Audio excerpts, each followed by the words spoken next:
Guys, రీసెంట్గా మన సిద్ధార్థ్ అన్న లీడ్గా వచ్చిన 3BHK అనే మూవీ అయితే థియేటర్స్లో రిలీజ్ అయింది కదా. అయితే నేను ఆ మూవీని జస్ట్ ఇప్పుడే చూసి రావడం అయితే జరిగిందండి. సో ఈ వీడియోలో మనం ఏంటంటే అసలు ఆ మూవీ ఎలా ఉంది ఏంటి అనేది డిస్కస్ చేద్దాం, ఓకేనా.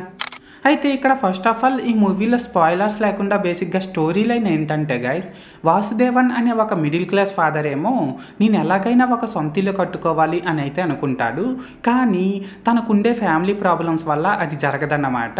అయితే ఇక్కడ ఏంటంటే గైస్, నేను ఎలాగైనా ఒక సొంత ఇల్లు కట్టుకోవాలి అనే వాసుదేవన్ డ్రీమ్ని తన కొడుకు ప్రభు ఫుల్ఫిల్ చేస్తాడా లేదా, ఒకవేళ చేస్తే ఎలా చేస్తాడు, ఇలాంటివన్నీ కూడా మనమైతే మూవీలో చూడాల్సి ఉంటుంది. సో మొత్తానికి అర్థమైంది కదా స్టోరీ లైన్ ఏంటి అనేది.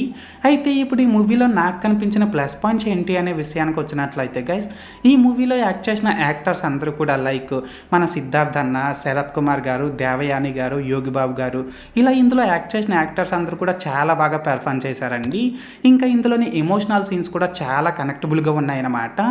అలాగే ఇందులోని సాంగ్స్, బీజిఎం, సినిమాటోగ్రఫీ వరకు ఈ మూడు కూడా పర్లేదు, స్టోరీకి తగ్గట్టు డీసెంట్గానే ఉన్నాయి.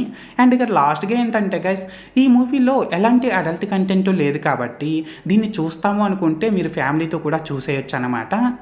సో మొత్తానికి ప్లస్ పాయింట్స్ విషయానికి వచ్చినట్లయితే ఇదన్నమాట మ్యాటర్.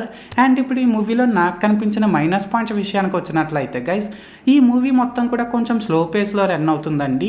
ఎస్పెషల్లీ సెకండ్ హాఫ్లో మిడిల్ క్లాస్ ఫ్యామిలీస్ ఫేస్ చేసే ప్రాబ్లమ్స్ని చాలా ఎక్కువగా చూపించడం వల్ల ఆ సెకండ్ హాఫ్ అయితే ఇంకా కొంచెం బాగా స్లో పేస్లో రన్ అవుతున్న ఫీలింగ్ అయితే మనకు కంపల్సరీగా కలుగుతుంది. అలాగే ఈ మూవీలో ఎలాంటి కమర్షియల్ ఎలిమెంట్స్ కూడా లైక్ ఐటమ్ సాంగ్సే కానీ, పవర్ఫుల్ డైలాగ్సే కానీ, మాస్ యాక్షన్ సీక్వెన్సెసే కానీ ఇలాంటివి అయితే ఏం లేవండి.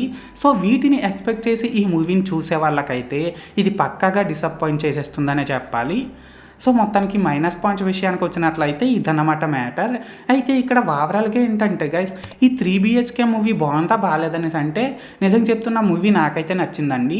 ఎస్పెషల్లీ మిడిల్ క్లాస్ ఫ్యామిలీస్లో పుట్టి పెరిగిన ప్రతి ఒక్కరికి కూడా ఈ మూవీ బాగా నచ్చుతుందన్నమాట. ఇదైతే నేను చెప్పగలను.